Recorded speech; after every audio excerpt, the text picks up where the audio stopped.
السلام عليكم ورحمة الله وبركاته. من هنا وعلى ضفاف مدينة النادرة نحط عليكم سؤال حلقة اليوم.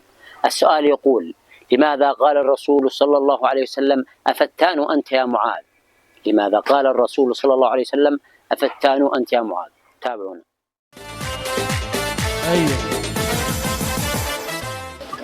السؤال يقول: لماذا قال الرسول صلى الله عليه وسلم: أفتان أنت يا معاذ؟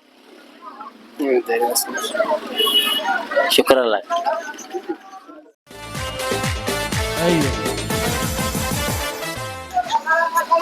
السلام عليكم ورحمة الله وبركاته. سؤال حلقة اليوم يقول: لماذا قال الرسول صلى الله عليه وسلم: أفتان أنت يا معاذ؟ يعني هذا سؤال.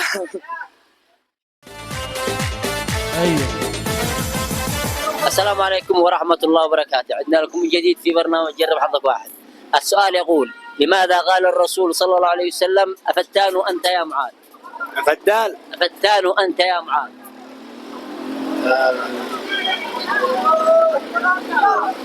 شكرا لك.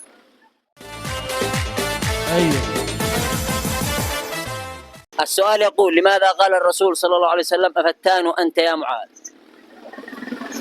يا أبا محمد ما تدري تسمع كما هذا ايش؟ أجل الإجابة. ما أعرف. شكرا لك.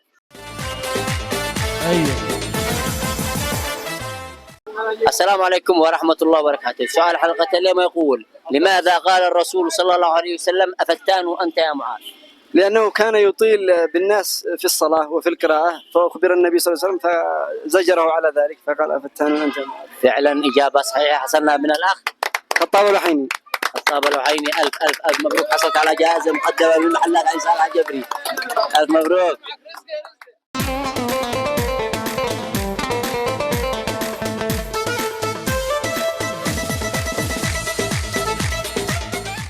الأستاذة نجيبة محمد المعمري كانت مثالا للمرأة اليمنية المثابرة، حيث عملت في سلك التدريس والتربية، وتولت منصب مديرة مدرسة البنات في مديرية النادرة. كانت أول امرأة يمنية تتولى منصب أمين عام المجلس المحلي.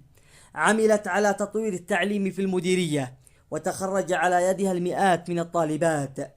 ساهمت في تحسين الخدمات الصحية في المديرية، وكانت منحازة إلى جانب المساكين والمظلومين، وعملت على حل قضاياهم. ساهمت في إنجاز وافتتاح الكثير من المشاريع، لا سيما رص الطرقات، وزفلتة عدد من الطرقات داخل المديرية وعلى مخارجها. توفيت نجيبة محمد المعمري رحمها الله في العام 2009 لتحل على المنطقة فاجعة عظيمة ومصابا جلل. رحلت نجيبة عن الحياة لترحل معها البسمة والتفاؤل. رحلت وبرحيلها اهتزت المنطقة بكاء، وشيعت في جنازة مهيبة اكتظت بالمشيعين. ودعها الناس وهم يذرفون الدمعات، وقلوبهم ملتاعة لفراق هذه القالية، وألسنتهم تلهج بالدعاء. كانت العون بعد الله للفقراء والمحتاجين. حرصت على تدريب وتأهيل اليد البشرية لمساعدتها على كسب قوتها بنفسها. عملت على الوقوف إلى جانب كل من ألمت بهم الأزمات، وحلت عليهم المصائب سواء بالدعم المالي أو المعنوي.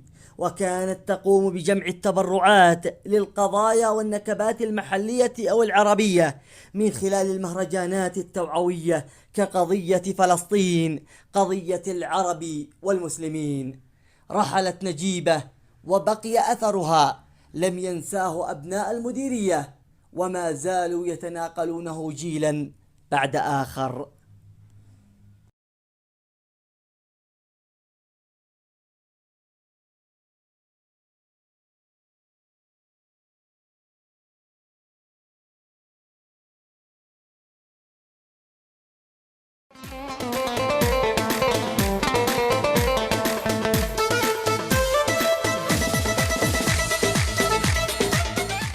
الأستاذة نجيبة محمد المعمري كانت مثالا للمرأة اليمنية المثابرة، حيث عملت في سلك التدريس والتربية، وتولت منصب مديرة مدرسة البنات في مديرية النادرة. كانت أول امرأة يمنية تتولى منصب أمين عام المجلس المحلي. عملت على تطوير التعليم في المديرية، وتخرج على يدها المئات من الطالبات. ساهمت في تحسين الخدمات الصحية في المديرية، وكانت منحازة إلى جانب المساكين والمظلومين، وعملت على حل قضاياهم. ساهمت في إنجاز وافتتاح الكثير من المشاريع، لا سيما رص الطرقات، وزفلتة عدد من الطرقات داخل المديرية وعلى مخارجها. توفيت نجيبة محمد المعمري رحمها الله في العام 2009 لتحل على المنطقة فاجعة عظيمة ومصابا جلل. رحلت نجيبة عن الحياة لترحل معها البسمة والتفاؤل. رحلت وبرحيلها اهتزت المنطقة بكاء، وشيعت في جنازة مهيبة اكتظت بالمشيعين.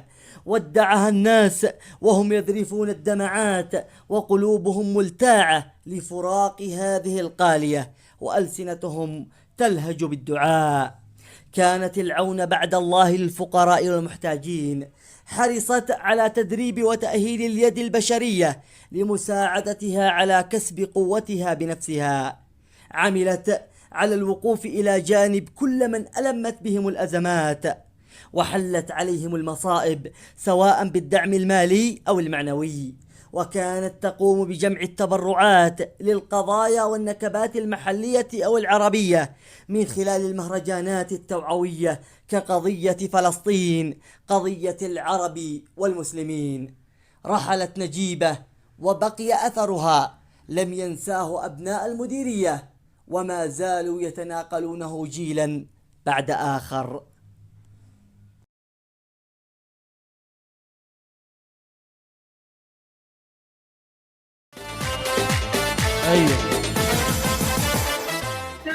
وإلى هنا انتهت حلقة اليوم من برنامج جرب حظك واحد الرمضاني برعاية محلات علي صالح الجبري وأولاده.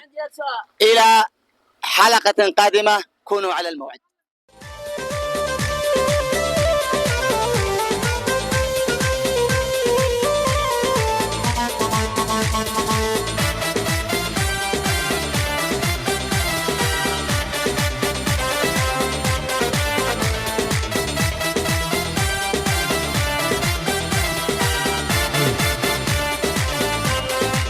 أيوه.